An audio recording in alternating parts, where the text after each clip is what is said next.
Chapter 4, A Year of Great Trials, May 1924 to May 1925. Starts with the first section titled, The Christian Cultural Home. Our meetings, in view of the plan we were trying to follow, were held with difficulty because we did not have a meeting place of our own. All of us being poor, we could not afford the rent for at least 2 rooms in order to commence organizing the youth. We met in a wooden barracks left since the war in Miss Geika's yard. One day we decided to build ourselves a home of several rooms, but how should we go about it? On May 6, 1924, I gathered some 60 youngsters, university and high school students, and this is how I talked to them. Quote, Dear comrades, how long are we going to sweat it out by holding our meetings in this barracks? Up to now, Romanian students had the right to meet in their own university buildings, but we were chased out. Until yesterday, we had the right to meet in our dormitories.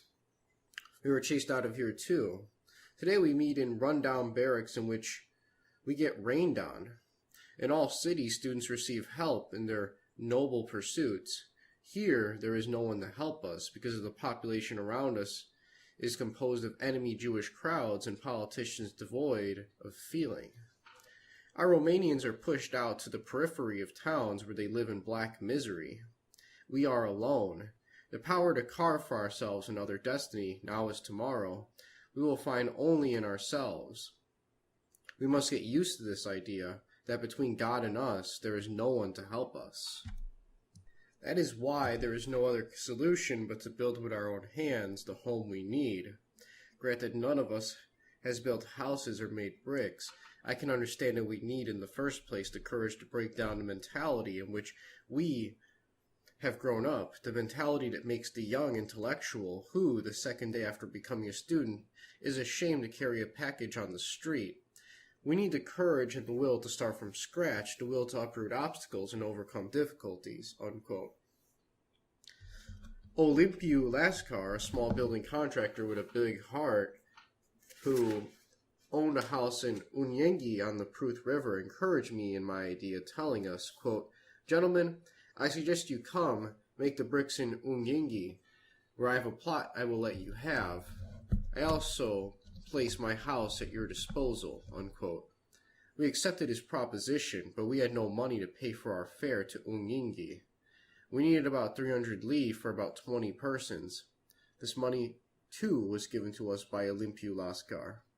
This leads us to the next section here titled, The First Work Camp, May 8, 1924. On May 8, we left for Onungi, some by trade, some on foot. There were 26 of us. We had nothing, neither shovels nor any kind of tool, nor money, nor food. Lascar, who was expecting us, took us in. Quote, Welcome, gentlemen. The market town in Wingi is full of Jews, like a hive. Perhaps seeing you, they will act less impertinently. We Christians, only a handful, are terrorized by them, unquote. Finally, we formed some delegations to go to the homes of Christians, trying to borrow shovels, spades, and other needed tools. Next day, we went to the plot of land on the shore of the Pruth River. The local priest said a prayer for us. We worked for over a week to get down to the good soil, for it was our bad luck that for about 50 years, townspeople had dumped their trash there, forming in some spots a layer 6 feet thick. Helped by several professional brickmakers, among whom I lovingly remember old Charuska, we began working the clay and making bricks. We were divided into teams of 5, each making 500 bricks daily, thus attaining a total of 3,000 per day. Later, when our numbers grew, we made even more, working from 4 o'clock in the morning till the evening. The big problem was food. At first it was the Unyengi people who helped us. Later groceries were sent to us from Miasi. Our old professors, Kuza and Sumilianu, looked somewhat distrustfully upon our endeavor. They found it childish, thinking we would not be successful. A while later, though, they began to appreciate our efforts and even helped us. When Corneliu Codreanu left the university in Cluj, where he had completed a year of pharmacy, and came to Iasi in common agreement with the others, we turned over to the brickyard the 17,000 lei donated to us while we were imprisoned at Vacaresti, and which he had kept for us. Yet as the feeding problem was serious, Mrs. Gika lent us a 2-acre garden plot, which was planted by other student teams to grow the vegetables needed at Ungengi. Our work was now in 2 places, one group of the students working at Ungengi, another at Iyase in the garden, interchanging every 3 or 4 days. Our first work camp had the effect of generating a revolution in the thinking of the day. Everybody from all around, peasants, working men, and no less intellectuals, came to watch us, full of curiosity. These people had been used to seeing the students promenading, elegantly dressed, on Lapus Nisnu Street, or singing songs of joy around the tables in beer halls in their free hours. Now they saw them working clay with their feet, muddy up to the waist, carrying river water in pails from the Pruth River, bending over to shovel in the heat of the sun. These folks were witnessing the crumbling of an up-to-then dominating concept, i.e., that it is shameful for an intellectual to work with his hands, particularly at heavy labor formerly allotted to slaves or despicable classes. The first ones understanding the camp's value from this point of view were precisely the members of the humble classes, peasants and workers socially separated from the other categories, shy because their labor was not appreciated, showed their delight on their faces, seeing in this, at the very first glance, a sign of appreciation of their exhausting labor, and one of esteem for them. They felt honored and perhaps envisioned of in the future better days for themselves and their children. That is why, out of the little they possessed, they brought us daily, gladly, food. Student life passed quietly. There were no longer street demonstrations and incidents. We were full of joy, hopes, thinking we would soon have our own home. And this is the next section titled A New Blow. One day my father went to Iyase and I met him there. At about 10 o'clock in the evening, I was headed back to my place. At Union Square, I saw some commotion at a restaurant and I stopped to see what was going on. 2 students, the brothers Tutuvianu and Barland, were having an altercation with Professor Constantinescu Iyase. The prefect of police arrived on the scene, handcuffed the students, and took them away toward police headquarters, beating them. I, saying nothing, just watched the scene sorrowfully. Then I noticed that Commissar Close, accompanied by 3 or 4 police officers, was coming toward me. 2 paces from me, he shouted, quote, "What are you doing on the street at this hour, you good-for-nothing," unquote. Bewildered, I just looked at him. Because he had known me for so many years, I could not imagine that he could address me like that. I thought he took me for someone else, but I felt myself grabbed by the neck and shoved back. Then again, quote, "You stare at me yet, vagabond, crook," unquote. I said nothing, but I stood my ground looking at them. Then, under blow after blow, pushed by 4 policemen, I was walked more than 30 yards to the corner at Smirnov's. Here I tipped my hat, saluted them, and said, quote, "I thank you, gentlemen," unquote. Deeply hurt, crushed by grief and shame, I went home to spend that night in torment. It was for the second time in my life that I was struck, both times within the month. I controlled myself, but you, oppressors in the entire world, do not count on the power of one's self-control. He who controls himself one day will explode terrifyingly. The following day I told my father what befell me. Quote, "Leave him in peace," unquote, he said. Quote, "Do not do anything. 2 slaps on the face of such a person just dirties your palms. The time of his justice will come, rest assured. They are probably ordered to provoke you, but you must control yourself and try not to go out alone anymore," unquote. I accepted his advice, but it seems that a man who was beaten and did not retaliate is no longer a man. He feels ashamed, dishonored. I carried this dishonor like a big boulder on my heart. But worse was yet to come several days later. This leads us to the next section here. Overwhelmed by blows at the garden. The garden was all spaded. We came from Uingi to put in tomatoes. At 5 o'clock on the morning of May 31st, 50 students were ready for work. While still in formation, as we finished the roll call, I noticed several soldiers at the back of the garden. Then over 200 of them burst into the yard, loading their weapons. They surrounded us. I told the boys, quote, "Everybody stay put, do not react," unquote. At the same moment, I saw a black cloud, a group of 40 men around the gate. running in step, revolvers at the ready, shouting and swearing. It was Monsieur and the prefect and his police. They were beside us in no time. 2 commissars and the chief of police placed 3 revolver barrels against my forehead. They looked at me with bloodshot eyes, cursing. Monsieur shouted, quote, "Tie his hands behind his back," unquote. He struck me. 2 others lunged at me, pulled out my belt, and tightly tied my hands behind with it. Then a blow from behind hit me on the right jaw. Another, Vasiliu Volyina, came near and whispered in my ear, quote, "Before evening, we'll kill you. You will not live to chase out the Jews," unquote. He cursed and kicked me, then blows rained upon my face, and some spat into my face. Our entire front, blocked now between rifles and revolvers, stood immobilized, watching, helpless to come to my aid. Miss Geeka came downstairs demanding, quote, "What is the meaning of this, Mr. Prefect?" unquote, and he replied, quote, "I'll arrest you too," unquote. Somewhat on the side, I spotted Prosecutor Buzia witnessing the scene. Revolvers in hand, those in custody were then searched. Whoever moved was struck and thrown to the ground. After that, flanked by 8 gendarmes with fixed bayonets, they placed me 10 yards out front. The others were likewise flanked by 200 gendarmes, and they marched us off. I was ahead, hands tied behind my back and my face spat upon, followed by the others. We were escorted thus all along Carroll Street, before the University on Lapusniesu Street, Union Square on Kuzavoda, to the police prefecture. The prefect and his policemen walked on the sidewalks, rubbing their hands. The Jews, jubilating in front of their stores, respectfully greeted them. I, saddened, could hardly see in front of my eyes. I felt that from now on everything is finished. Several high school students passing by me stopped and tipped their hats to me. They were immediately apprehended, manhandled, and put with the rest of us.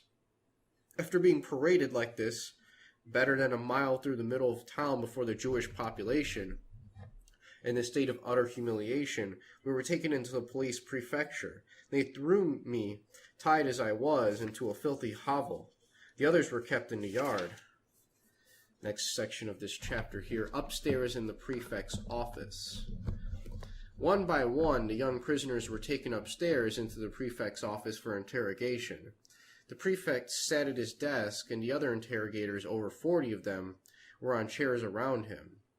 Quote, "What did Codreanu tell you?" he demanded. Quote, "He did not tell us anything, Mr. Prefect," unquote, answered the student, or young high school boy. Quote, "You are going to declare now everything he told you," unquote. The shoes of the individual being interrogated were taken off, and his ankles chained together. A weapon was introduced between these, and he was lifted upside down, the weapon being held under his shoulders by 2 soldiers. Manciu, his coat off, began beating the soles of the victim's feet with an ox sinew. Poor children hung heads down. Thus beaten on their feet, unable to support the pain, began to scream. Realizing they faced these henchmen commissars who were sneering with gusto at the frightening tableau in which the Romanian nation's children were being tortured by some enemy-paid scoundrels, far from any heart that could weep for them and intervene on their behalf, they cried out, quote, "Help," unquote. Then the Commissar Vasiliu had their heads lowered into pails of water so that their cries of pain and despair could not be heard outside. When finally the pain became unbearable and they felt their bodies could no longer take it, they shouted they would admit everything. The prefect went to his desk in the expectation of their confession and victims. Their legs freed, look around dazed. Then they burst out crying, falling to their knees before the prefect. Quote, "Forgive us, sir, but we do not know what to declare," unquote. And then followed by, quote, "No, you do not? Get him up again," unquote. He ordered his commissars and gendarmes. At each poor child and his heart frozen watched as the preparations for his agony recommenced. Again lifted upside down on the weapon, again beaten on the feet. Again they felt one by one the prefect's blows falling on their feet. Their feet became bloody, ebony black, swollen so that they could not put their shoes back on. Among those thus tortured were the son of the present prosecutor of Ilvov County, Dimitriu, the son of Maj, Abrozi, his eardrum broken, and who in later life became a commissar at the same police prefecture. Beaten in this manner, they were then carried into a separate secret room. At around 9 o'clock, I was called, my hands still tied and numb. 2 gendarmes escorted me into the prefect's office. There he sat behind a desk, and around him sat the more than 30 men, commissars, commissar aides, and agents. I looked into their eyes. Maybe among them I might find one compassionate heart.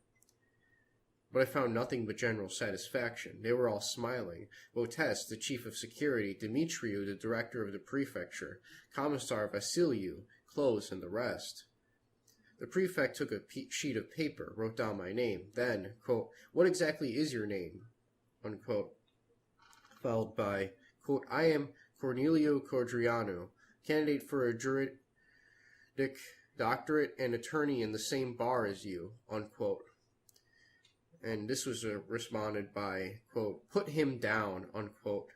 3 individuals, servile scoundrels, lunged at me and knocked me down in front of his desk.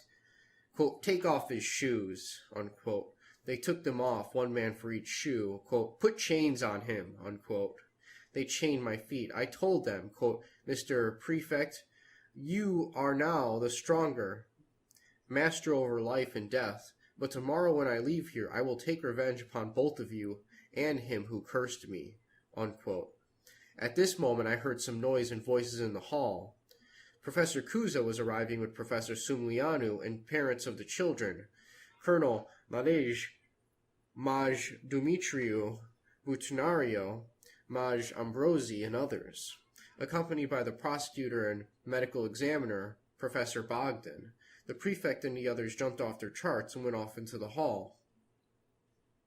I heard the prefect saying, quote, "What do you want here? I ask you to get out," unquote.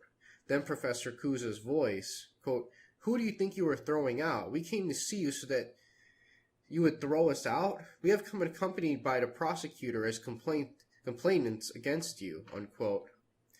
And then followed by, quote, "Gendarmes, throw them out," unquote, ordered the prefect. Professor Sumilianu posted himself at the door of the room in which were locked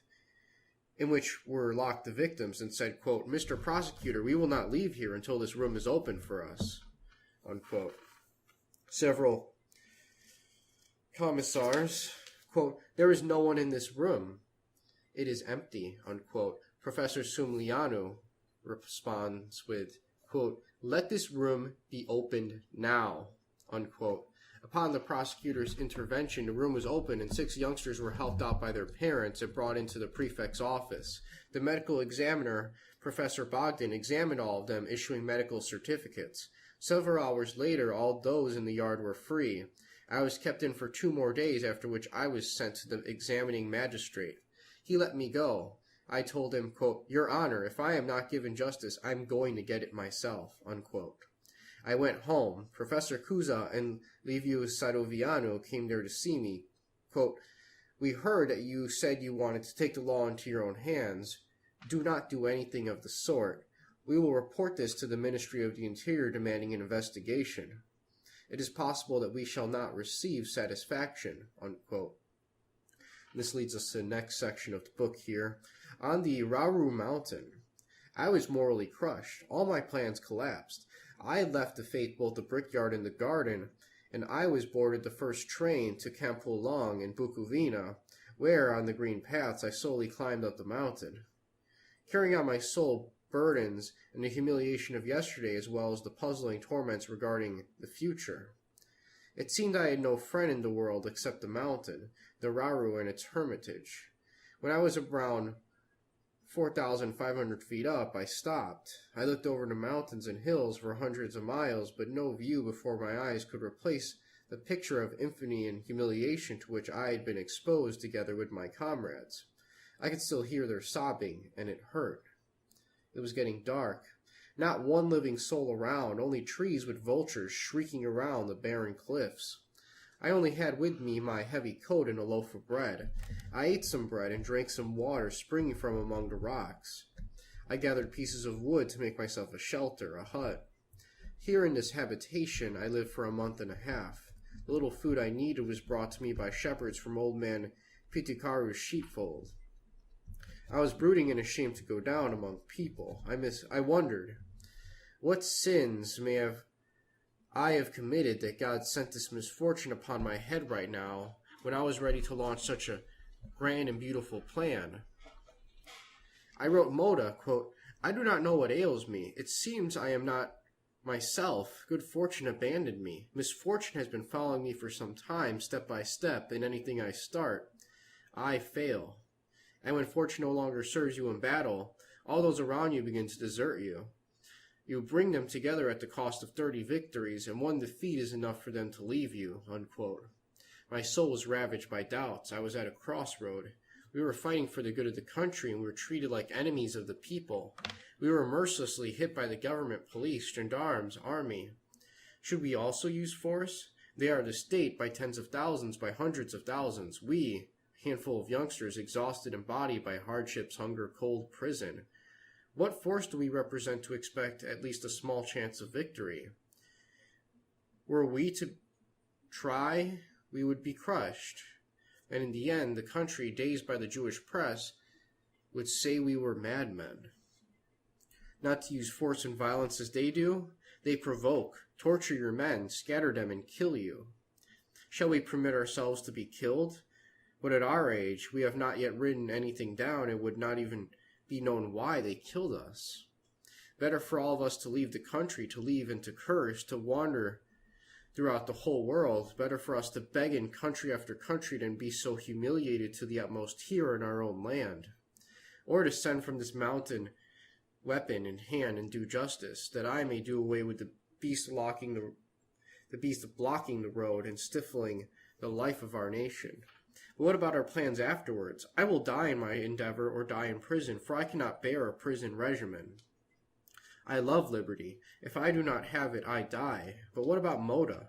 For such a move means both my martyrdom and Moda's, whose chances for acquittal will vanish completely. Our entire group will be crushed. Our well-meant thoughts, all our plans for organizing will have been in vain, for all would have ended here.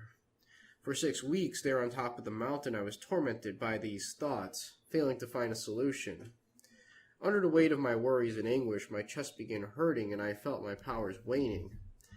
I had been an impetuous man who never gave in to anyone. I was sure of myself and confident in my powers. Wherever I went, I won. This time, present difficulties bent me. I descended from the mountain. I left everything to faith. I could not find any solutions, but from then on I carried on myself, a revolver which I intended to use at the first slightest provocation. Nobody was to budge me from that resolve. I went to the brickyard there. Rigorgica, left in charge of the work, exemplary, had met his responsibility. The number of bricks in storage increased considerably. 2 new ovens, each of 40,000 brick capacity, were built. This was around July 15th. The boys received me affectionately. Nothing unusual happened in the yard. In Iasi, though, I found changes. Police commissars, who earlier hardly had any shoes on their feet, were now newly outfitted from top to bottom by the Jews who felt like absolute masters. The police prefecture had an automobile at their disposal given by the Jews. They exhibited an impertinence we had not encountered since 1919 during the communist revolutions, when they imagined themselves to be on the eve of revolution, and when every little Jew in Iasi or over the Pruth assumed the airs of a people's commissar. Now we're on the next section here. Efforts to break up our bloc. The Judeo-liberal power had heard of our group and our vow taken at Vakaresti, realizing that around this block of students would rally as one. Nothing frightens Jews more than a perfect unity in others, the unity of feeling in a movement, in a people. That is why they will always be for democracy, which has but one advantage, and that one for the nation's enemy. For democracy will break up the unity and spirit of a people, which, faced with the perfect unity and solidarity of Judaism in Romania and the rest of the entire world, once divided into democratic parties, thus fragmented, will be defeated. This was also true of the student movement, as we had no perfect unity. Jews found factions or leaders whom they could convince Masonic fashion, namely suggesting to them all sorts of ideas which had no other purpose but that of breaking up our unity. Or, as our group this time presented, an unshakable oneness with possibilities of rallying around itself the entire student movement, we were confronted with an interminable series of lies and intrigues, carefully woven, aiming to split Moda away from me and the others from one another. Jews found among students weak elements who could be used as unwitting tools. Pretending that they were sharing great secrets with them, Jews launched intrigues which caught on even among students' parents, some of whom became the fiercest advocates for breaking the ties of their sons with this group. How were we able to resist?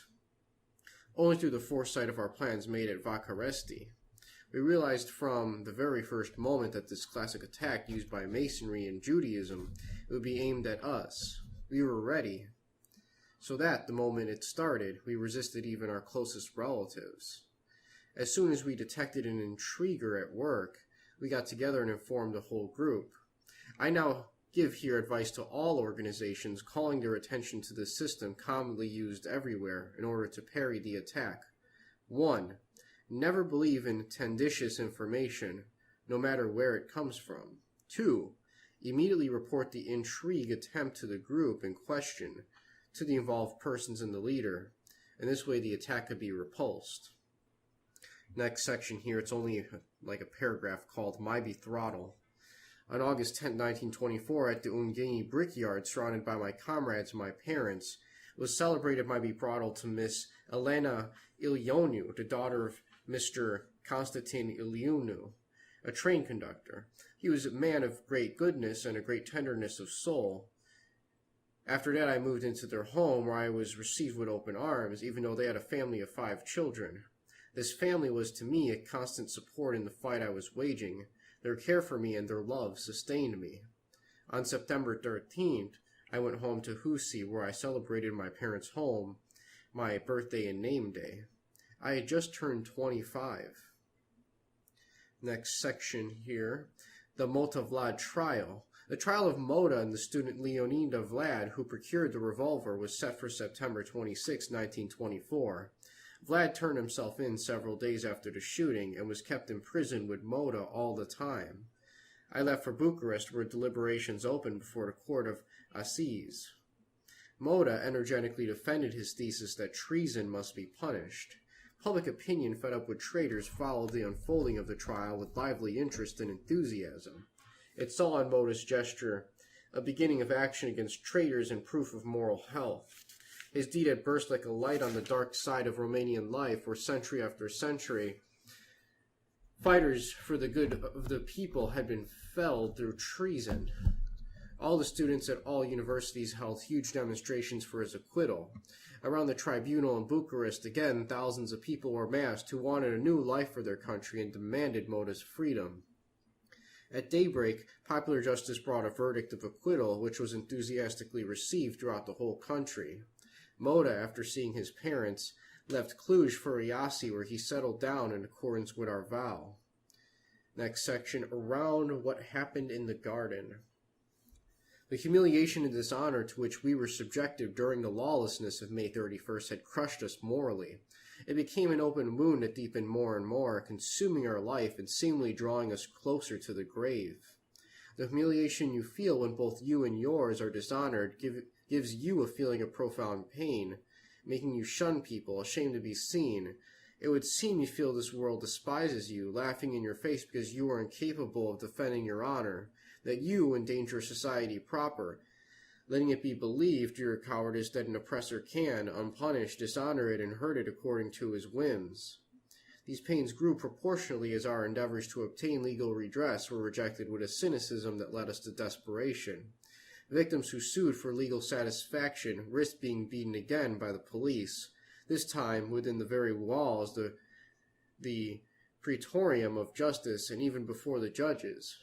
In the end, however, it was the complainants who were condemned. What happened on May 31st did not remain without its repercussions. I reproduce from newspapers the echo this event had in Romanian society, along with attempts at getting satisfaction for the outrage. The magazine The Universe on June 8, 1924 prints under the title, I don't think it's a magazine, I think it's a newspaper. It says here, "The police of Iasi students were beaten by the police prefect himself. Quote, we imagine Mr. Mianțu, the prefect of Iasi police, as being like one of the most notorious policemen of the last century, exemplified by violence and brutality. Mr. Prefect Mianțu, though a policeman of only 8 years experience in a university town like Iasi, inaugurated his system of anachronistic police violence last year at the Congress of University Professors. He was able to stop a Congress of University Teachers because that is what his police impulses dictated to him. The protests that followed against the indignities heaped upon the most distinguished group of intellectuals remained fruitless, for Mr. Prefect of the Iasi Police had politically backed support for doing what he did. And since then, Mr. Mianțu had assiduously continued his police methods, which he particularly exhibited these past days. When he beat thirstily, he zealously struck, he maliciously bled the students, then ordered his subalterns to imitate him with the same brutal zeal. No matter what the students of Iasi had done, had they even been assassins, they should not have been beaten. First, an investigation should have been made, the public prosecutor's office should have been informed, they should have been arrested, possibly put in chains, but not beaten to a pulp. Mr. Prefect Mianțu is certainly obliged in the course of his duties also to apply certain regulations regarding the protections of animals. We even believe he enforces them. In other words, he sees to it that horses are not beaten and pigs are not tortured. And yet Mr. Mianțu, who as a student must have studied penal law and must have read something of the penal literature that perhaps was recommended to him by our distinguished penalist Mr. Corneliu Codreanu himself, a man who has been preaching the abolition of brutal sanctions in prison, personally beat the students, tortured them, covered them with blood. But what if the beaten students are not guilty of any of the absurdities of which they are accused? Then what? Should he in turn be thrashed? Certainly a judicial investigation is needed, but a sanction is also needed to make it impossible for Mr. Mianțu to strain his muscles on the heads of students." Unquote. The paper continues on June 9th, 1924.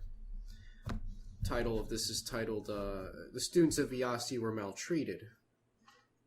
They were provoked by the police, tortured for no reason. A brutal police prefect. Mianțu must be fired." Quote, "We wrote an earlier issue on the banditry committed by Mr. Mianțu, the police prefect of Iasi, against the students. Today we shall reproduce several passages from the memorandum the students forwarded to the Ministry of the Interior. In the memorandum, they say, "We Christian students of Iasi University took a decision a month ago to build through our own labor a cultural home. Hardly gathered, we found ourselves surrounded by a gendarme company and the entire police apparatus headed by Prefect Mianțu. While all of us stood very quiet, their weapons extended, they lunged at us, started swearing, and struck us in the most barbarous possible manner. We were searched, as they thought they would find weapons on us, but nothing was found on any of us. During the search, they tried to put into the pockets of our colleague Corneliu Codreanu a revolver and some papers, which he protested. Because of this, he was beaten by the policeman Mianțu, Inspector Klaas, Commissar Vasiliu, and together with the rest of the agents, he was tied as if he were the worst of thieves. The worst things happened to a large number of those of us who were there. We were arrested, surrounded by military cordons, taken to the police prefecture. We met our way several students of various high schools who were going toward the sports park to practice Romanian baseball, as they were directed by their principals to do so. All of them arrested and taken along with us to police headquarters naturally after they were beaten by policeman Mianțu himself and the other policemen for everybody to watch. They too were kept at police headquarters the whole day. Some of us were beaten till we fainted, then were freed. Others gave declarations under duress, while some were freed with no declarations being taken." And in conclusion, Universal added,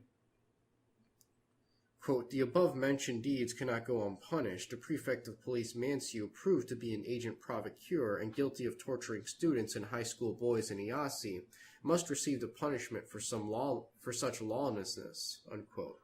Among others, Universal of June 10, 1924 prints, Iasi, under the terror of the police prefect, quote, transported to the police dungeons, these students were subjected to the most terrifying tortures. Some of them were hung head down, beaten on the soles of their feet with an ox sinew. The student Corneliu Codreanu was bound and slapped and tortured by the police prefect himself. His health was shaken. The other arrested students show serious body lesions.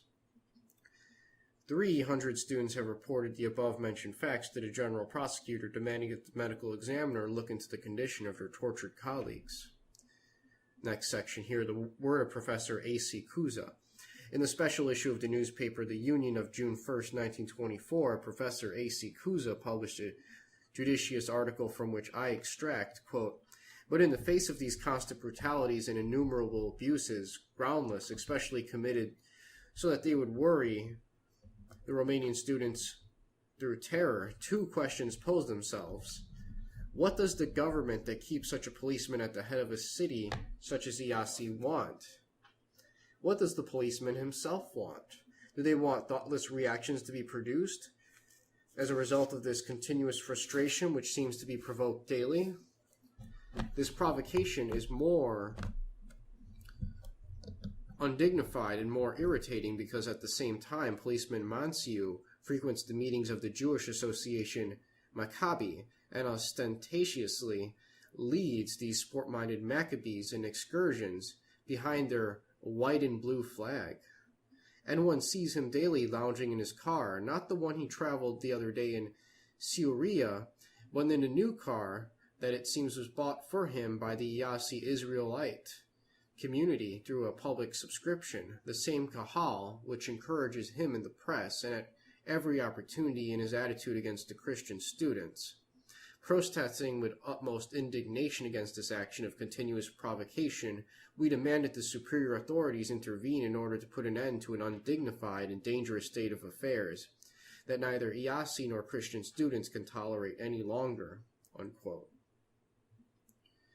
And then we have here protests against Manciu, June 3rd and 5th, for the following portion of this chapter here. The following telegrams were sent to His Majesty the King, quote, wishing to meet in order to protest the lawlessness of policeman Manciu against our students and children who were beaten daily and insulted. We were prevented by police, gendarmes, even though the prosecutor authorized our meeting. We respectfully submit to Your Majesty our complaint and ask to be protected, unquote. To the Ministry of the Interior, quote, our children picked off the streets, savagely maltreated by police prefect Manciu. We demand immediate investigation followed by severe sanctions. Hurt in our parental feelings, losing all patience, we expect justice without delay, unquote. And then we have another document here, Romanian Action. First year, number 2, November 15, 1924. So it says, Romanian Action in its November 15, 1924 issue, published over the signature of the renowned writer Dr. Ion Istrait, quote, an impressive meeting of public protest was held on June 8, 1924 in the Begin Hall, under the honor presidency of General Tarnoshki. Manciu's conduct was branded by University Professor A.C. Cuza, student Grigorescu representing Christian students, craftsman Artur Rus, metallurgist C. Pancu, University Professor C. Sumulianu from the School of Medicine, who gave an impressive description of what he saw at the police station: broken eardrums, swollen ears, bloody eyes, broken arms and legs, bruised by the ox sinews of Manciu's savages. He declared that, had he had a son so tortured by the barbarian heading the police force, he would have not hesitated for an instant to blow the rascal's brains out. Then spoke Maj I. Dumitriu, who concluded by saying, I trust the country's justice will give us satisfaction. If not, I swear before you, I shall know how to respect my oath, and that I will take justice into my own hands. Attorney Bakaloglu Also spoke then-craftsman Cristia, attorney Nelu Ionescu, and Professor Ion Zelia Codreanu. At the end, a protest motion was voted upon in which the Ministry of Justice was asked for satisfaction, on which, on the one hand, the government was asked to fire Manchu on the other, unquote. Now we're on the next section of this chapter titled A Useless Warning. In Tara Nuestra, which is publication titled Our Country, number 24 on June 5th of 1924, the well-known writer A.L.O. Codreanu published an article from which we reproduce the last passages. Quote, Justice, called upon to speak up, declares all the arrested students innocent and decides that they must be freed immediately. The student Zelia Codreanu is kept under arrest despite this, put on trial by policeman Manchu, who is a lawyer besides for conspiracy. The most elementary law manuals and common sense tell us that in marriage, duel, or conspiracy, one person alone cannot figure. In order to place such a label on a person as above, one who issues it must be in a particular state of inebriation, which would make him see at least double. In other words, one cannot talk with him, but in the name of the entire slandered Romanian population, from which we gladly exclude, with no loss to anyone, its timid representatives in Parliament and the press, we ask the government whether it considers it best to leave the inevitable punishment of Manchu up to his victims, or, more opportune, to prevent it.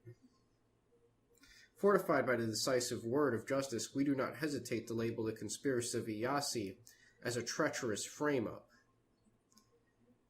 And now we're on the next section here. An administrative investigation is ordered. As a result of the numerous protests stemming from this event, the administrative inspector Veraru was sent out to investigate the case. Here is the memorandum forwarded to him by Maj Ambrosi. It says here, quote, Mr. Inspector, definitely wishing to establish the whole truth as to our telegraphic report on the torture of our sons, the Minister of the Interior has sent you to investigate, as we believe you wish to give full exposure to this case. We have put together this memorandum containing a narration of the facts. The event happened as follows. It was known in Iasi both by school principals and by the students' parents that students were making bricks in Ungengi to build a home of their own in Iasi, and that they worked a garden placed at their disposal by Mrs. Gika on Carroll Street. Some of the students and high school boys met once a week under the leadership of the student Corneliu Codreanu. When work assignments were made, namely, 40 students were sent to Ungi to make bricks, and 20 to 25 high school boys were sent to water the vegetable garden. The police prefect was aware of this, but he figured he might as well concoct something sensational, like a conspiracy, particularly when newspapers in Iasi are practically owned by him and consequently would fall with his game. Said and done. On May 31st, 1924, between 4:30 and 5 o'clock in the morning, when he knew some 65 students had come to work in Mrs. Gika's yard, his entire police force and many armed troops made a sudden charge against him because of the gravity of the contrived conspiracy. The human mind refuses to comprehend what happened when students and high school boys were surrounded like ordinary criminals and were barbarously struck on the spot by agents, the military, and even by policeman Manchu himself. A half hour later, all of them, headed by Corneliu Codreanu, and under heavy escort, were headed down the main street toward police headquarters. On their way, they met another group of high school students who, by order of their professors, were going to Kopu to play Oina. These, because they permitted themselves the luxury of greeting those in chains, were immediately arrested, beaten, and taken to police quarters, as accomplices of the former. Arrived there, the prefect, not bothering to inform the public prosecutor's office of the gravity of the situation, began a suis generis interrogation all by himself. Namely, he beat, manhandled, and tortured these students and high school boys to force from them declarations that they were a part of the conspiracy, to make them tell what they knew.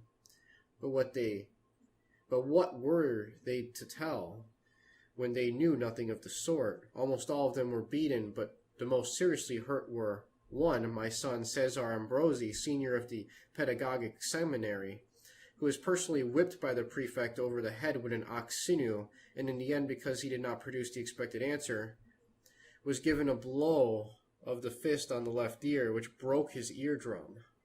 2, high school student Dumitrios Sprinti, Maj Dumitrios' son. His feet were chained together, and he was turned upside down, being hung on a rifle held by Sergeant Kojukaru and Corporal Teodorou. He was beaten on his feet with the ox sinew by the prefect personally till he passed out. 3, high school boy Gurguda had his hands and feet tied. Then he placed on the floor face down and beaten with the ox sinew. In order to stifle his screams, a pan of water was placed under his face, and an agent posted there pushed his face down into the water when he screamed louder.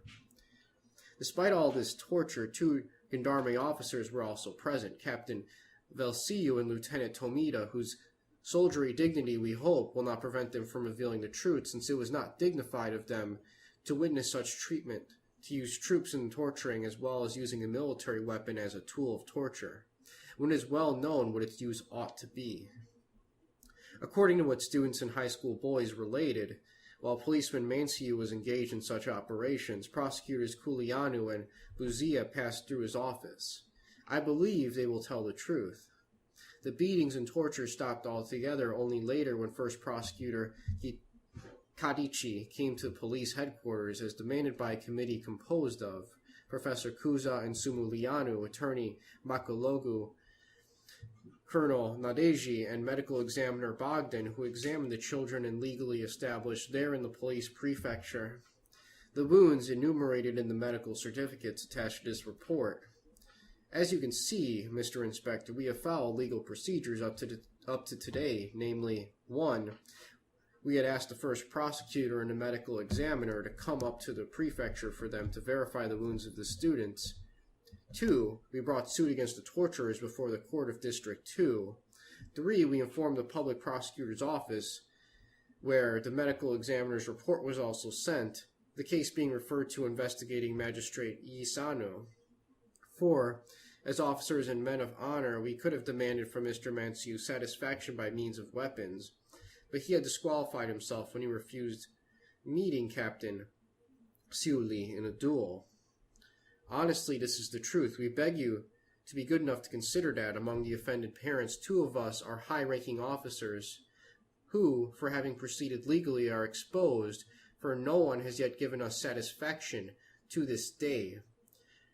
Our belief is that the Minister of the Interior will give us complete satisfaction, bringing Prefect Manciu before the bar of justice for his misdeeds, and will intervene to the Ministry of War for Manciu, though a reserve inferior officer, knowingly tortured the children of his superior comrades." Unquote. The result of this investigation was as follows. 1, Prefect Manciu was decorated with Stuana Romani, which means Romania's star, with the rank of commander. 2, all police commissars who tortured us were promoted. 3, encouraged by these measures, the police unleashed further persecution against us, this time extending it over the whole of Moldavia.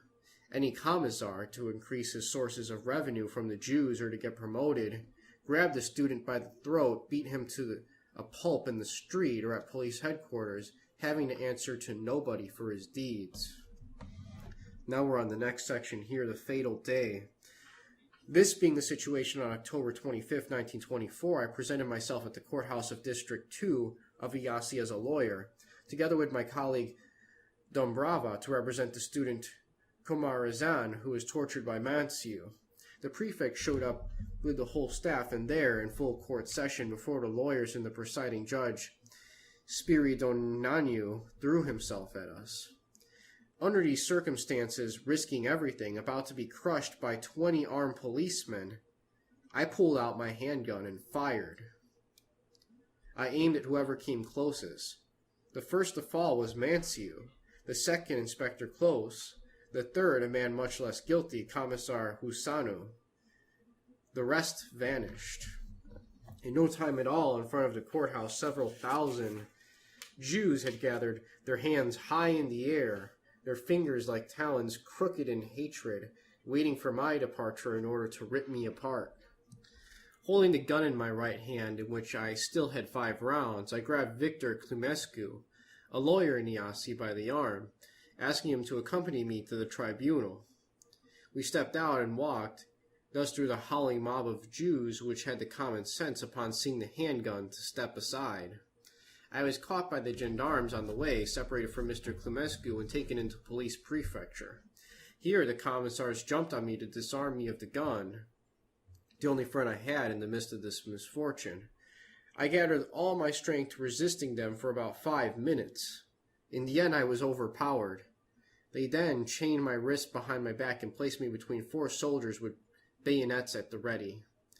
After a while they took me out of the office and far back in the courtyard, placing me in front of a tall fence.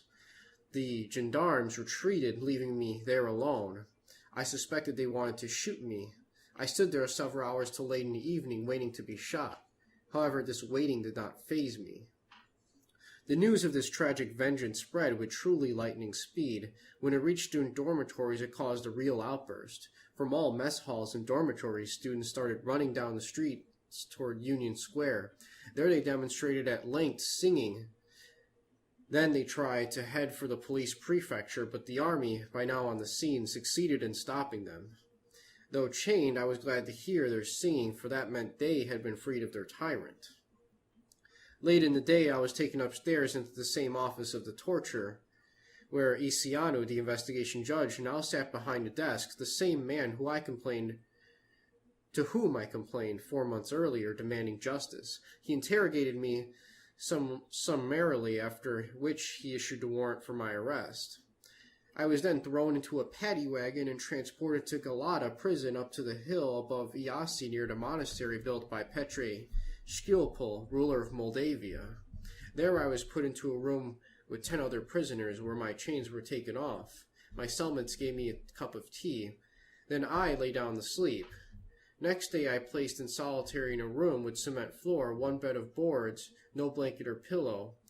The door then was padlocked. The room had 2 windows whose panes were whitewashed on the outside.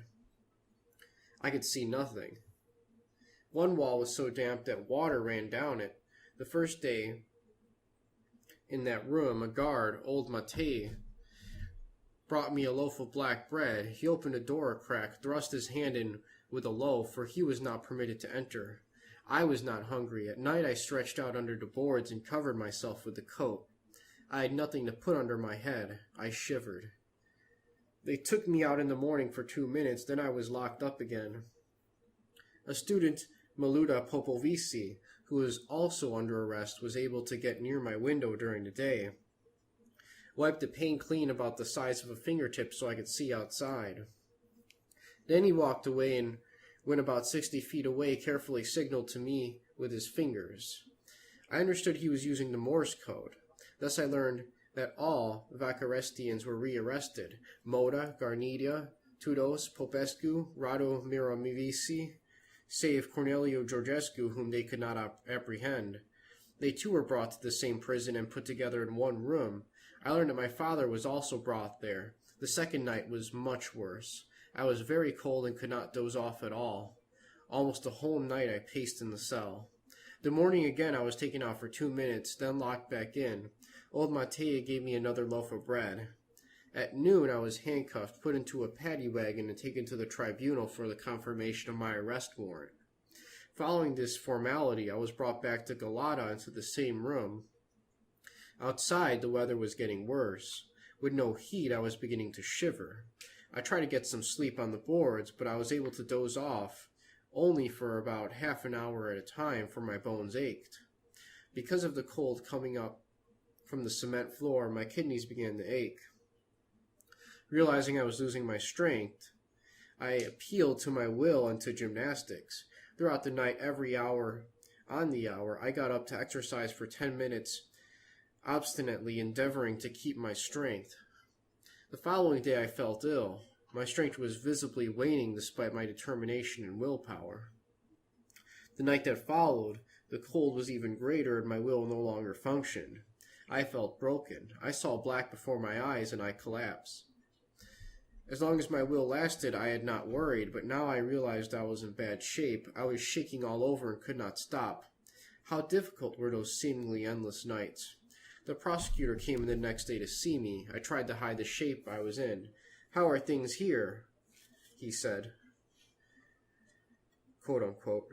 And then this is followed by Codreanu replying, quote, "Very good, sir," unquote. Quote, "Have you nothing to report?" unquote. Codreanu responds, quote, "No, nothing," unquote. It was 13 days that I had spent like this. Then they made a little fire for me. They gave me bed linen, blankets, and some matting that was hung on the walls. I was permitted to be outdoors 1 hour each day. One day I got a glimpse of Moda and Tudus deep in the back of the yard, and I signaled to them. It was then that I learned that my father had been freed, likewise Liviu Sarovianu, Ian Sava, and another student who had been arrested. Now we're on the next section here, 2 articles regarding the Manisiu case. The next day following the events at Targo Kusuliui, Kuvantul Iasuli, which translates to the Word of Iasi, of October 27, 1924, published an article signed by Nilu Ionescu, lawyer, former president of the Association of Law Students, from which I quote, "Comments made by the Jewish liberal press concerning the death of C. Manisiu are slanted and in bad faith. They start with a gross fabrication of facts which were only the inevitable consequence of a regime of abuses and injustice, in order to turn into a hero at any price the man who is but an instrument, and to heap the blame on some imagined fascistic anti-Semitic conspiracy. The students were forcibly prevented from entering the cathedral to pray, were prevented from eating in common in a restaurant, were brutalized and prevented from walking in the streets, were prevented from holding meetings in their own university and at their association's office, were prevented from working their own garden for their own use, were beaten on the street, in police cellars, and in public squares by the entire police force, from the lowliest cop all the way up to the one who was but yesterday the police prefect of this city. Students, showing a self-mastery worthy of admiration and a trust in justice that honors them, initiated a series of suits against Prefect Mansiu and his subalterns for severe cruelty, abuse of power, and individual liberty. This gesture of the students was not understood, and regretfully we must say that justice did not meet the expectations that an entire generation, animated by the purest sentiment of legality and order, placed in it. The co-ed Sylvia Teodorescu, kicked in the back by Mansiu in broad daylight on December 11, 1923, on Carroll Street in front of Colonel Velsa's house, a fact stated and attested to in having numerous eyewitnesses, not only did not succeed in having Mansiu convicted before the court of Urban District 1, but she, as plaintiff, ended up convicted of slander, for at the trial it was learned that during the kicking she had addressed to Mansiu the words, "This is savagery." On the evening of December 14, 1923, the law student left her from Galati as he was entering Hotel Begin, where he resided, was with no reason surrounded by a band of policemen and gendarmes who, together with Mansiu and his orders, beat him with bludgeons, canes, rifles, butts, kicks, and fists, till he fell to the ground unconscious, following which he was dragged into a side street, dumped, and left there without any assistance. Though left or sued, Mansiu was exonerated, not having to bring any witnesses to his defense. But what is one to say of the barbarity and savagery of last summer perpetuated on the students working in the garden of the Gika residence? 25 students beaten on the soles of their feet like these for a full day, a fact that was verified by the first prosecutor and by the pathologist, for an imaginary conspiracy so insignificant that it did not even warrant an investigation. And not only this, but when upon the students' demands for administrative investigation, one was conducted last summer by Mr. Vararu, he was so profoundly shocked by the abuses he himself confirmed. However, Vararu's report to the appropriate ministry resulted in Mansiu being decorated with a Romanian star.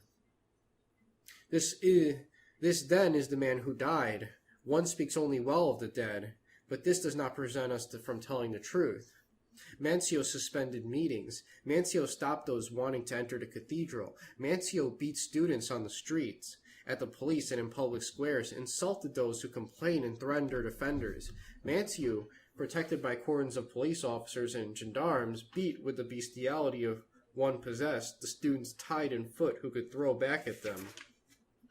Through the rain of spittle and blows of his demented subalterns, only looks of contempt and contemporary resignation. Behold the man of duty, and behold the kind of order the man was dispensing. Public opinion is on Corneliu Codreanu's side. It likes his manly gesture, and appreciating the superior motive of this gesture, warning a regime and serving an idea, absolves him of the customary incrimination for such a deed, justifying him completely, and in fact, public opinion approves of him. Personally, I salute Corneliu Codreanu's heroic gesture, who once again remains intransigent in matters of honor and determined when dignity is involved." Unquote. Several days later, the newspaper The Union, October 20, 1924, published Professor Cusa's article titled "Prefect Manciu's Death, the Fatal System and Its Consequences." Quote, "For a full year now, the police of Iasi have experienced a real tragedy, whose last act is known by all. Due to the fatal evolution of events, the following victims fell: Prefect Manciu, Inspector Klaas, Sub-Commissioner Commissar Husanu, and no less the doctoral candidate Corneliu Codreanu. Prefect Manciu died, Sub-Commissar Husanu fights death, Inspector Clow sustained a deep wound, Corneliu Codreanu lingers in jail. What is this tragedy that fells so many victims? In what manners can we speak of the fatal evolution of these events? Who are the guilty parties? Manciu was Mr. Marzescu's police prefect in Iasi. It was in this capacity alone that he was brought here and was maintained till the end, all the excesses of which he was guilty notwithstanding, which makes it abundantly clear that his actions were approved. The abundant proof that he was approved, that he worked according to a pre-established plan at the direct inspiration of Mr. G.G. Marescu, who supported him, are the distinctions accorded him, his merits in office, and promotion of his personnel. The fatal system inspired by Manciano was the terrorization of Christian churches, of Christian students. To give the Jews satisfaction and to prove that order can be maintained by energetic means. The unfortunate Manciu, who had no special talents, put the fatal system into operation with an unusual brutality, even when it came to university professors. Commencing his career on the occasion of the General Meeting of the Association of University Professors of Romania, held in Iasi on September 23rd to 25th, 1923, under the presidency of our eminent colleague, Professor I. Gavanescu, Prefect Manciu insulted the universities, brutalized and arrested innocent students, thus compelling their professors to protest and seek satisfaction. The four university commission, made up of professors Dr. Humuzescu, Bucharest, Dr. Sumulianu, Iasi, M. Stefanescu, Cluj, and Hockman, Cernaudi, edited right there in the meeting the following telegram signed by Professor Gavanescu, which was then sent to 1. The President of Council of Ministers, 2. The Minister of Internal Affairs, 3. The Minister of Public Instruction. The General Association of University Professors of Romania, in its opening meeting, condemns the harassing interference of the Iasi police, and in total agreement with its president, demands from superior authorities customary investigation and complete satisfaction. All right. Let's see. Next section. Not really section, but it's the next portion of this section, titled President of the Association. Quote, the same commission edited and sent the mayor of Iasi the following text.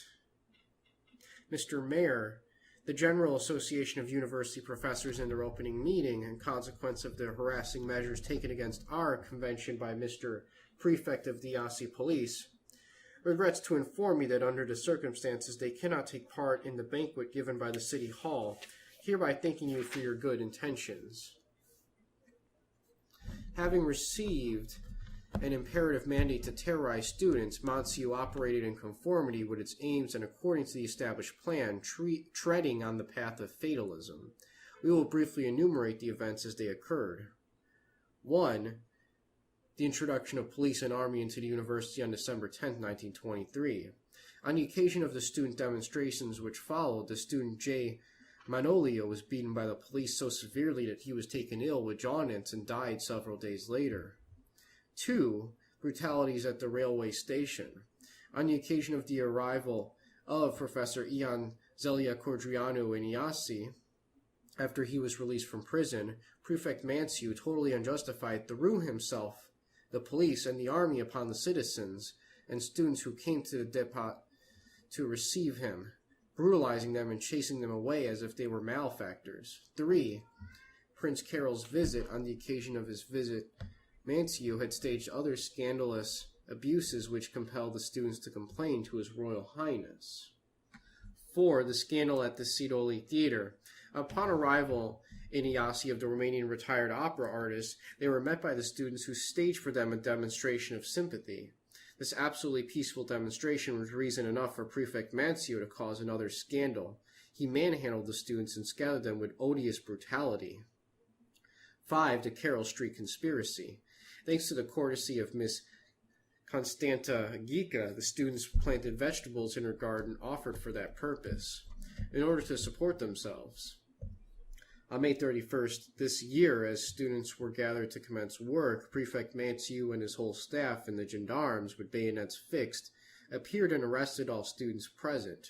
Corneliu Codreanu had his hands tied behind his back with his own belt, and was led thus throughout the town, together with the other 25 students and high school boys, toward police headquarters, where they were cruelly beaten.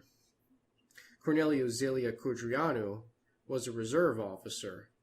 Doctoral law candidate, was slapped over the face and coarsely insulted with the most degrading vulgarities. The high school student Ambrosi, son of the veteran Maj Ambrosi, was slapped so hard that his eardrum broke, a fact verified by the medical certificate signed by pathologist Dr. Bogdan. The other students and high school boys had their feet soles lashed by a bullwhip after being suspended heads down. Their heads were lowered into pails of water to stop their shouts. The parents of the children so tortured are Major Ambrosi, Demetrio Bunaru, etc., who forwarded to the Ministry of Internal Affairs a petition against Prefect Manciu, then sued him, but Manciu continued to exhibit a revolting attitude even before the judge. Not only was Prefect Manciu retained in his post, but he was rewarded for his attitude and encouraged to pursue his fatal system further. The Jewish press eulogized him daily, proclaiming him a savior of law and order and a superior being.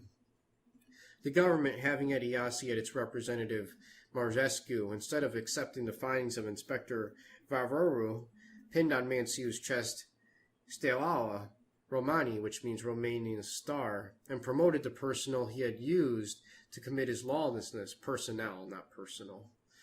For instance, Commissar Close, one of the guiltiest, was promoted to police inspector. The Department of Justice, headed by the same Marzescu, Manciu's supporter, in lieu of energetically and promptly stepping in against the perpetuated abuses, condemned the victims. The Jews of Iasi, well pleased, presented Manciu with a gift of an automobile, which he accepted, scandalizing all Romanians and inducing greater resentment, particularly among the students, who could see Manciu's defiant insolence as he proudly drove the Jews' car through town. Upheld in his position, supported and encouraged in this manner, Prefect Manciu, by his impulsive temperament, lacking any self-control, imagined that he reached a pinnacle of glory by the application of his system. It is this sequence of events that brought Prefect Manciu to the last act of this tragedy. Corneliu Zelia Codreanu acted in legitimate defense. The responsibility of Prefect Manciu's death rests first of all with him who placed Manciu at the end of his police department and supported him, namely the Minister of Justice, Marzescu. The responsibility rests with the Jewish press and all those who urged him on and encouraged him, congratulating him for applying his fatal system, unquote. So now we're on to the next portion of the chapter here.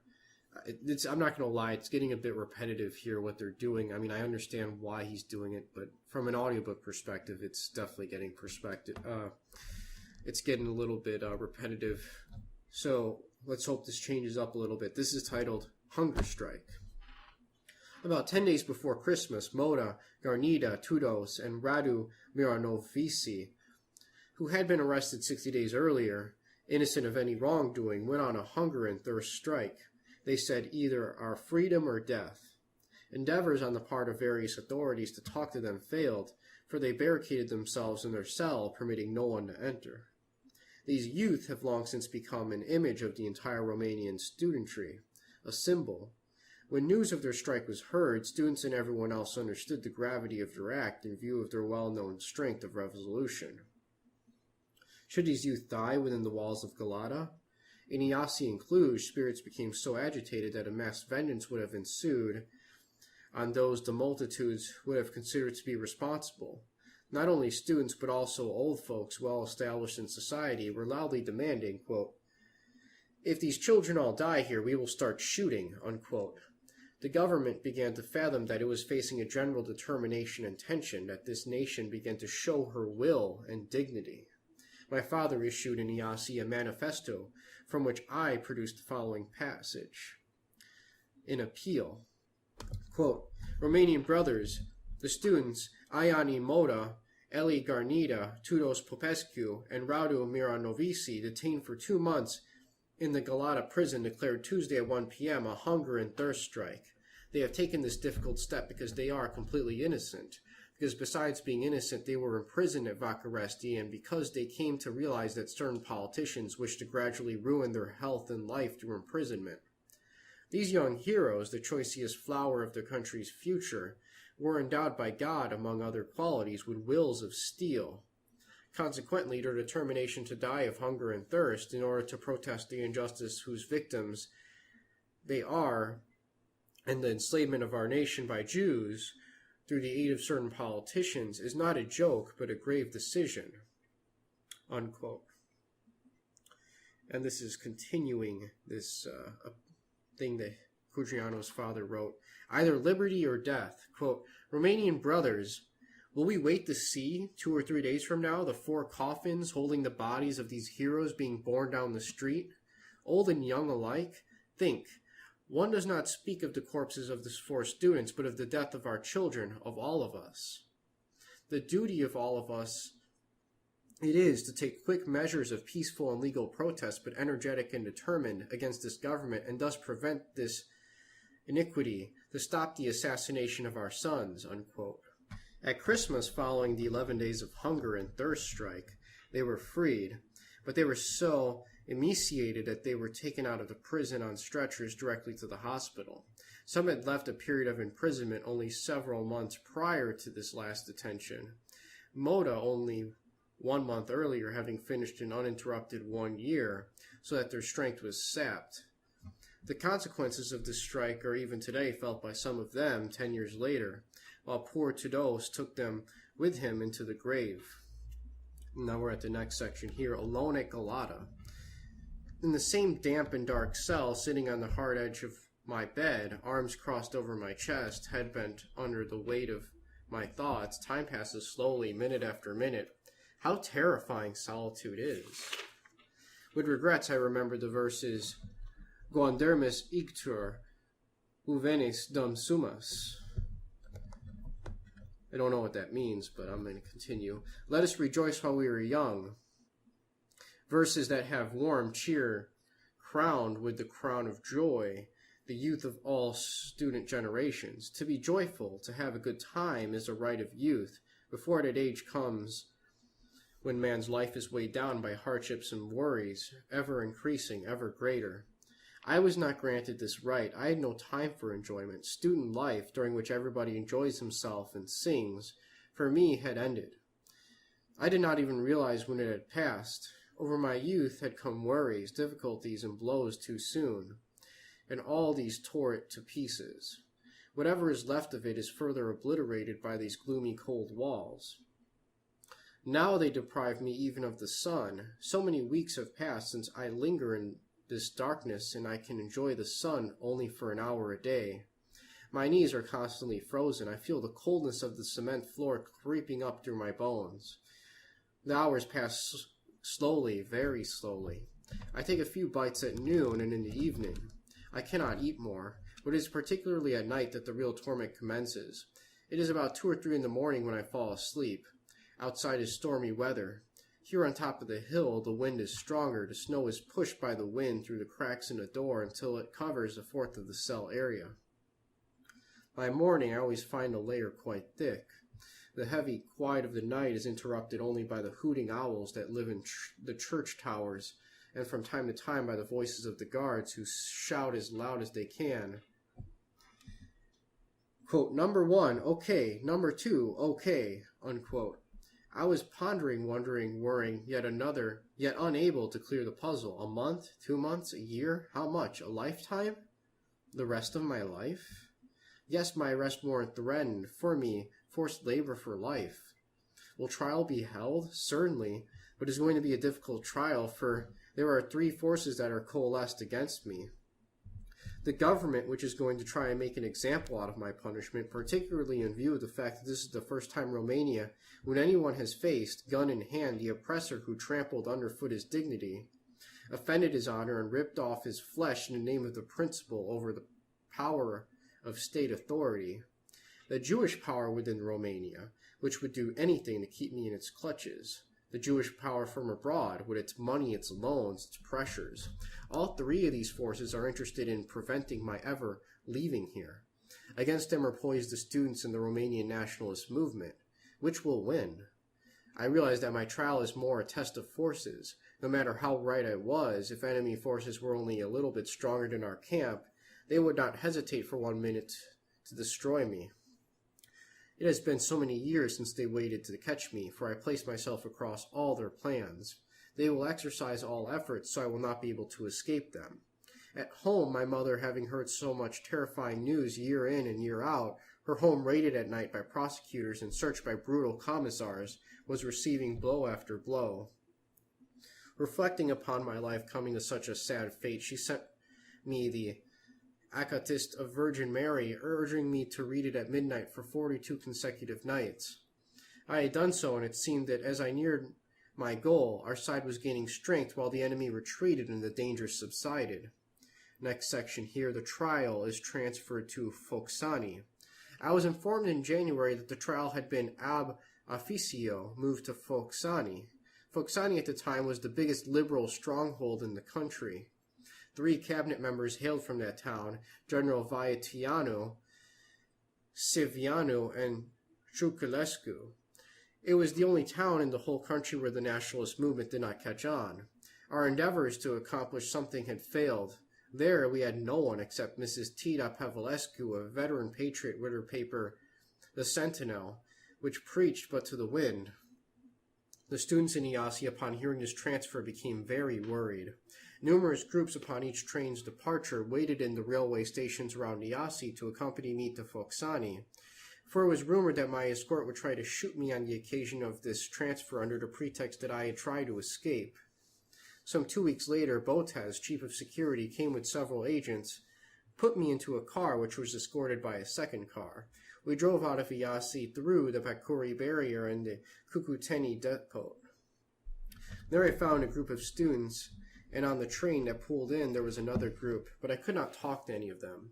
While the police got me into the prisoners' rail car, they demonstrated in my support. We traveled almost the whole night. I approached Foxani certain of my condemnation. Local police and the prison warden were expecting me at the station. I was immediately whisked away and incarcerated. At first, the regimen was stricter than at Iasi. Gavrilescu, the county prefect, who seemed to be a mean man without any justification, for no prefect has the right to interfere in the prison's regimen, wanted to impose upon me a severe regimen. He even came into my cell, where we had an altogether not too pleasant discussion. The miracle that neither I nor particularly those who brought me to Focasanti expected was that 3 days after my arrival, the entire populace, irrespective of political party and in spite of all endeavors on the part of the authorities to turn it against me, spontaneously came over to my side. Liberal politicians were abandoned not only by their own supporters, but by their families as well. For example, the Ciuculescu high school girls sent me food and sewed for me. Together with other girls, a regional national t-shirt. I even heard they refused to sit at the table for meals with their father. It was then I met General Dr. Mecridescu, the most venerable figure in Foksani. Hirstaste Solomon, a moderately rich property owner, but a man of great moral authority to whom even his enemies tipped the hat. Mr. Georgeta Niculescu, Colonel Blizu, who through his little daughter Flutura sent me food, Vasulace Stefan and Nikusar Grauer, the Oltianu Siudin Montanu, son Maj Cristopol Caras, Garida Stefanu Nicolalu, Tudorescanu families, and others. All these and many others, from whom I received their more than paternal care. Yet my health was not in good shape. My kidneys, chest, and knees ached. Trial date was set for March 14th, 1925. With that in mind, thousands of flyers began to be printed in all university centers as well as in other towns. In Cluj, Captain Beluda printed and distributed throughout the whole country tens of thousands of such flyers. His home, open day and night to nationalist fighters, were changed into a veritable headquarters. In Orasti, at Father Moda's printing shop, scores of thousands of popular poetry brochures and hundreds of thousands of flyers were printed. Also here, my comrades had some of my letters written by me in the Vakaresti prison printed as a brochure titled Letters of an Imprisoned Student. The government came out with contrary subject matter to be spread near and far, but they had no effect whatsoever, for the wave of national feeling grew imposingly and irresistibly. 2 days before the trial was to begin, hundreds of people and students from throughout the country began arriving at Foksani. From Miasi alone, over 300 came, taking up a whole train. I was transported by the authorities in a carriage to the National Theater where the trial was set to take place. But this was ordered postponed, though the jury was drawn. They took me back to the prison, but outside the unjustified postponement of the trial produced a general indignation that quickly changed into an enormous street demonstration that lasted throughout the afternoon and late into the night. The efforts of the army to quell the spirited crowd got nowhere. The demonstration was directed against the Jews and the government. Jews then realized that all their pressures in the case would backfire. This demonstration was overwhelmingly important for the outcome of my trial. It put Jewry out of the fight because they realized that my being sentenced could have disastrous repercussions against them. Although Jewry did not beat a total retreat, it lessened the pressure on the authorities. Meanwhile, I received the suggestions to petition and to be freed, and assurances that I would be freed, but I refused to do it. Easter arrived. I celebrated the resurrection alone in my cell. When the bells of all the churches in town began pealing, I knelt and prayed for my fiancé and myself, for my mother and mine at home, for the souls of the dead and those fighting outside, that God may bless them, fortify them, and grant them victory over all enemies. Next section of the chapter here, Eternal Severin. At about 2 o'clock one night, I woke up as someone tried to open the padlock. Prison officials came to fetch me, for unexpectedly my trial was transferred by the government's intervention to Eternal Severin at the other end of Romania. I hastily gathered my few belongings, then surrounded by guards. I was placed in a lorry which took us to the edge of town near a rail line. Shortly thereafter, a train stopped, and I was put into the Black Maria rail car. So I was leaving the town of Foksani, which at the opportune moment bravely faced the tremendous pressures of officialdom, and whose citizens broke their party ties, or sometimes family ties, to appear in a superb and impregnable unanimity of sentiment. As I arrived, I was wondering what kind of people I should find in Eternal Severin. I had never been there. I knew no one in that town. Wherever the train stopped, I heard people talking, laughing, descending or boarding the train, but I was unable to see anything, for the car I was in had no windows. It was only 1 inch of wall that separated me from the rest of the world, from freedom. Perhaps among those who crossed the tracks out there in those railway stations, there were many who either knew me or were my friends, but they were unaware I was inside the car. Everybody is headed somewhere. Only I was unaware of where I was headed. All walk lightly and gaily while I carry on my soul. heavier than a millstone, the burden of this immense unknown that awaits me. Shall I be sentenced for life? For less? Shall I ever leave the ugly and black walls of prison, or shall it be my fate to die there? I realize full well that my trial is not a matter of justice. It is a question of force. Whichever of these two forces is the stronger will win. Will our nationalistic current be stronger, or the Judeo-governmental pressure? But it cannot be like this. Whoever is right shall be stronger and consequently will inevitably win. And as the train kept rolling, I felt my pain more poignantly. My heart was seemingly attached to every stone in Moldavia, and as I was leaving everything further and further behind me, I felt as if bits of it were gradually being chipped off. All day I traveled like this, locked alone in a jail car.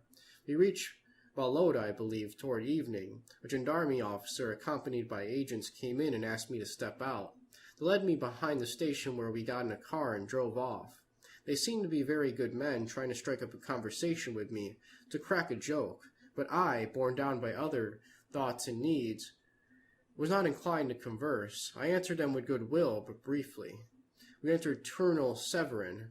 Driving along several streets, I experienced real joy in my heart and delight, for my eyes again saw people walking down the streets. At the prison gate we stopped. Once again the padlocked gates opened, to again close behind me. The warden and personnel received me like an honored guest. The good room they assigned to me had a wooden floor, not a cement one as earlier ones. Here, too, detainees approached me as they had in the other prison, with affection, and I helped them later in their unending material and moral misery. Next day I stepped out into the courtyard. From there I could see out in the street. Around noon I noticed massed before the prison gates over 200 small children between 6 and 7 years of age, who, upon seeing me pass by, began waving their tiny hands at me, some using handkerchiefs, some caps. They were school children who heard I had come to Turnal Severin and was there in prison. Those children were to be there daily from then on to show me their sympathy. They waited for me to pass, to wave their tiny hands. At the tribunal, President Varlem, a man of great goodness, treated me very courteously. Less so Prosecutor Constantinescu, for whom it was rumored he took it upon himself that together with Prefect Marius Vovorianu he would obtain my conviction. But I did not believe it. They were at first rather severe, behind which I detected some meanness, but little by little they were softened up by the wave of public opinion, by the enthusiasm emanating from small children to old folks. At that time everybody was feeling Romania and saw in our great fight a sacred struggle for the future of this country. They were aware of my misfortunes and saw in my gesture a gesture of revolt for human dignity, a gesture that any free man would have made. These people, descendants of Iancu Gianu and Captain Tudor Vladimirescu, whose pistols had been brandished in defense of the nation's honor against the humiliation of centuries, understood readily what happened at Iasi. No argument could budge them. It was in vain that the prosecutor and the prefect shouted. I was surrounded by the affection and care of all the families in town, even of those who played an official role, like that of Mayor Corneliu Radulescu, for whom I developed a great admiration, but especially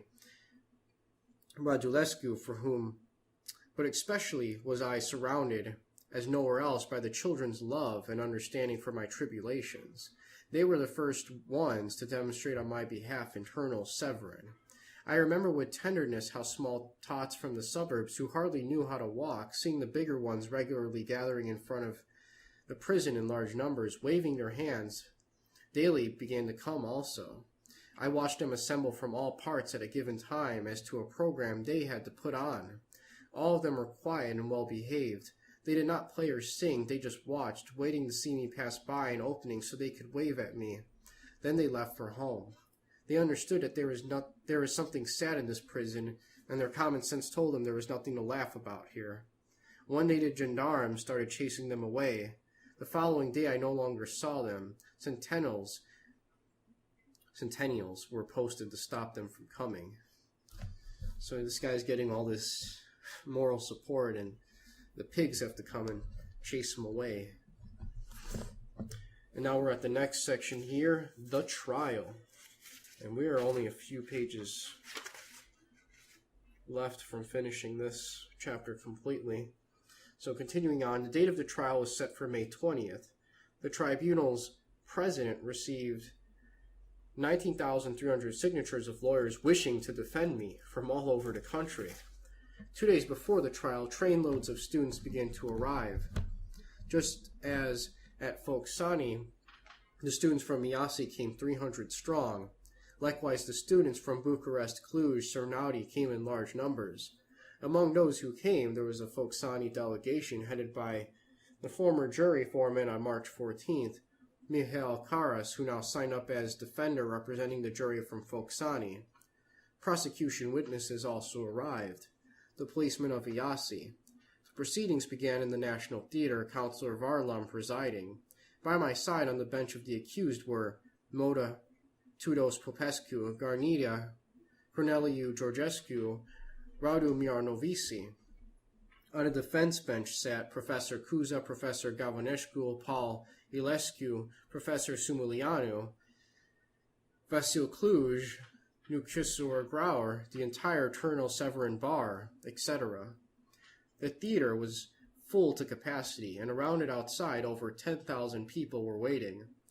The jurors were picked. The following were drawn: N. Palia, G. N. Grigorescu, J.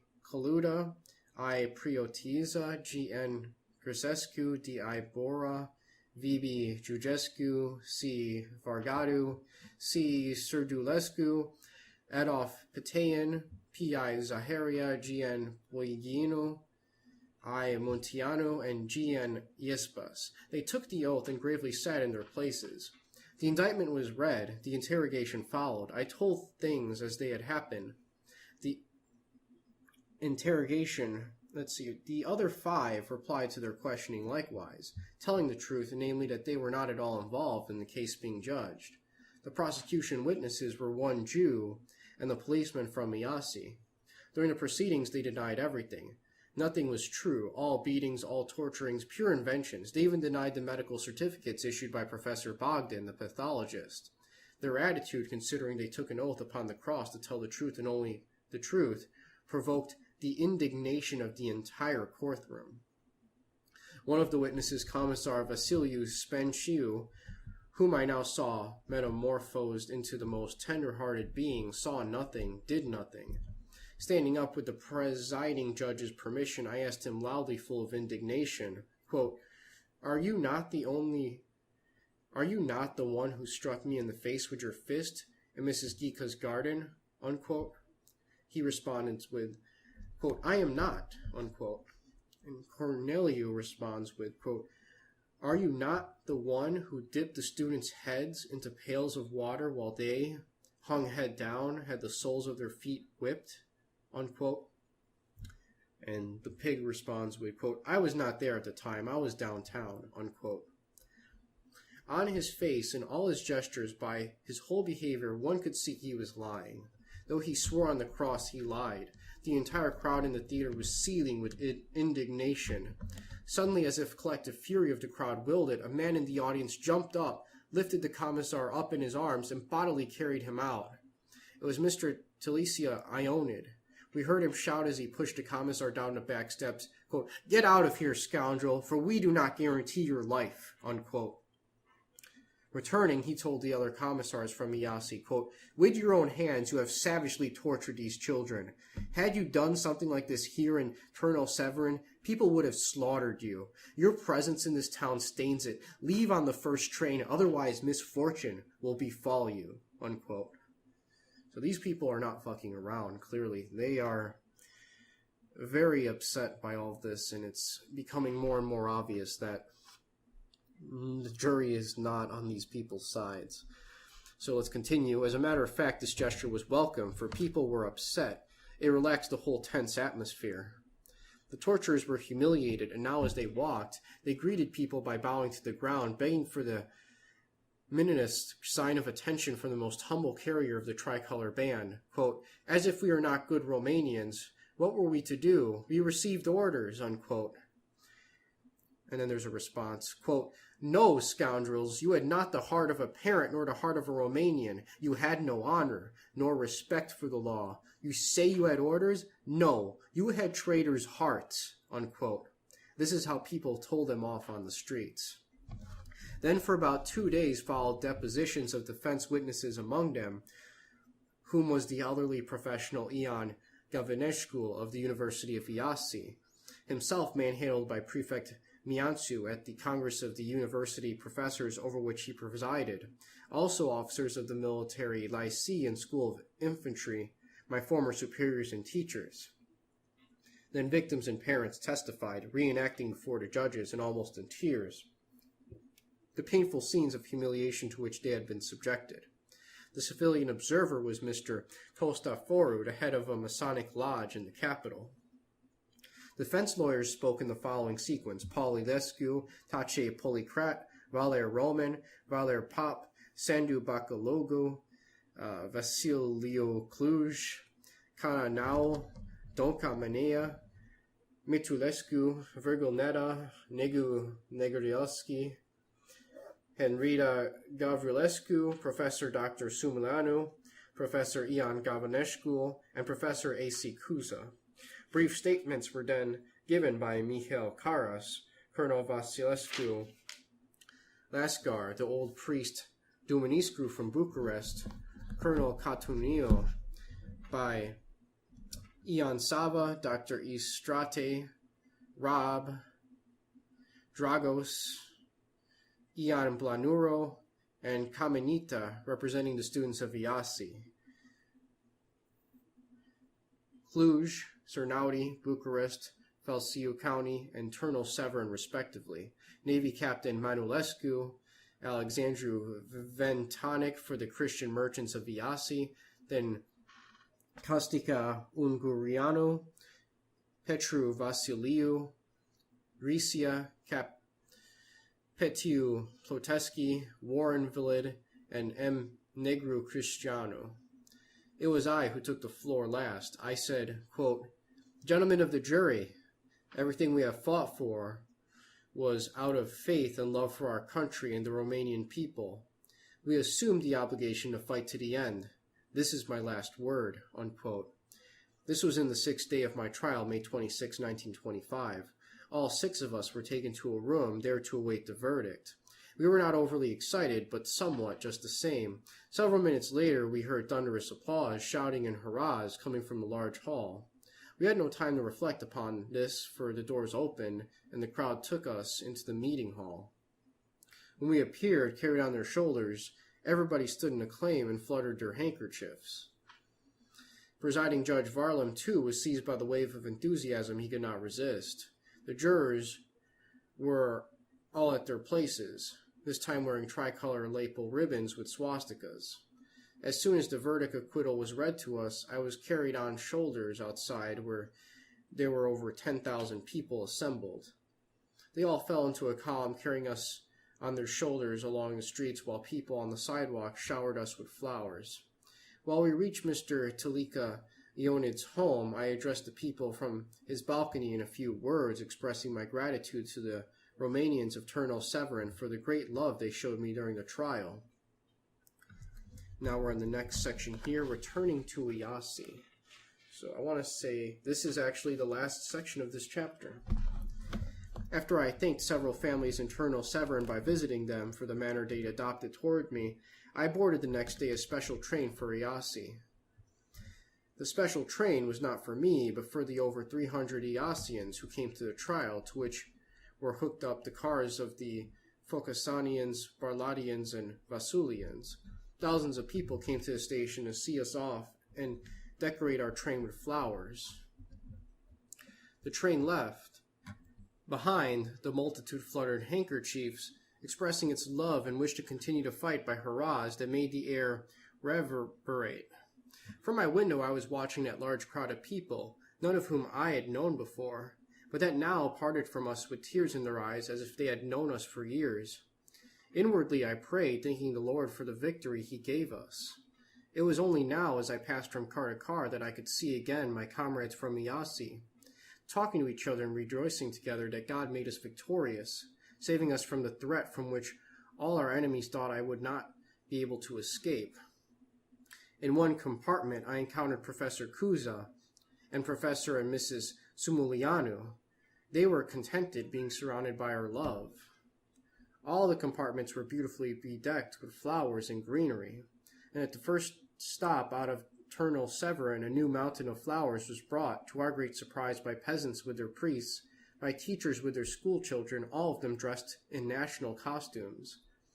There were many people in each railway station awaiting the arrival of the train.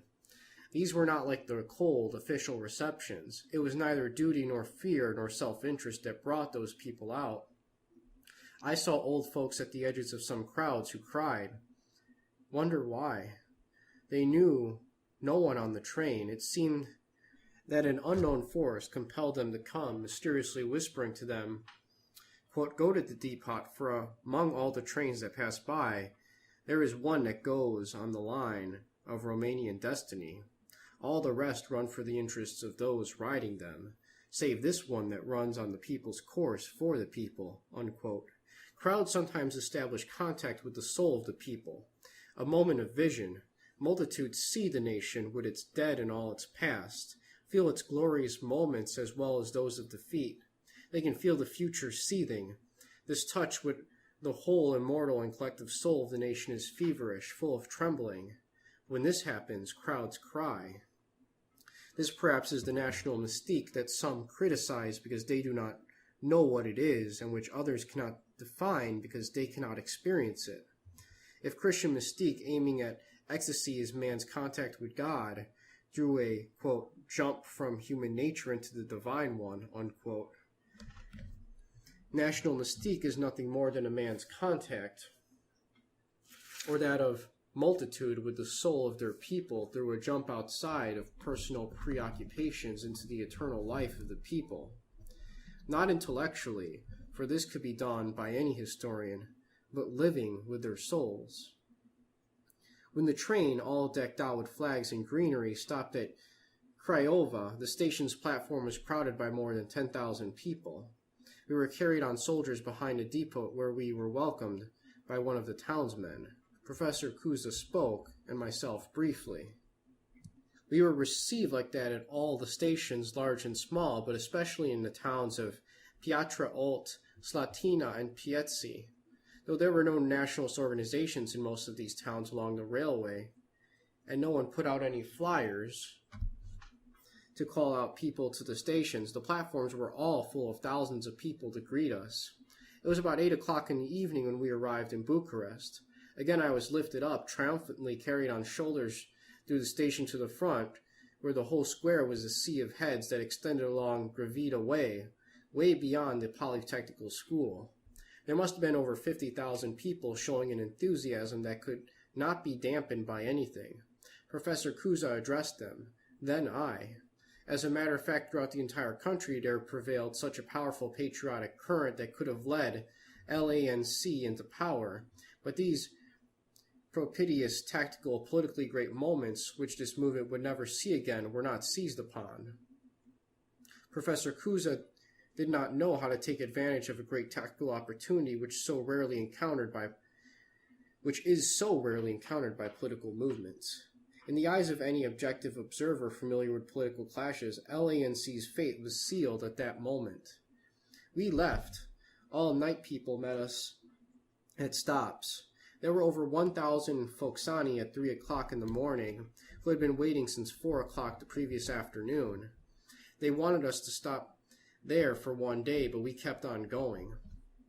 A delegation made up of Hirache Solomon, Aristogo Gregorio, Georgescu Niculescu, and others boarded the train. They told me, quote, "Since we did not have the good fortune to host your trial in our town, you must have your wedding in Foxani.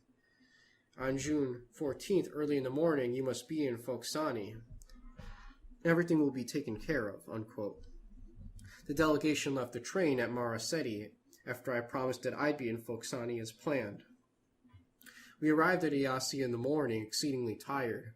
Students and townspeople were at the station. They carried us on their shoulders through the city to the university. There we were met by cordons of gendarmes. The crowd broke through and entered the university, taking us into the amphitheater. There Professor Kuza spoke, after which people dispersed peacefully. Everybody went to his home. I revisited the little house on Flower Street that I had left 8 months earlier. Next day I left for Husi, where my mother was expecting me, crying in the doorway. Several days later at the city hall, my civil marriage was performed. And that's the end of this chapter here, chapter 4. Thanks for listening. I hope to have the next chapter out in a good amount of time.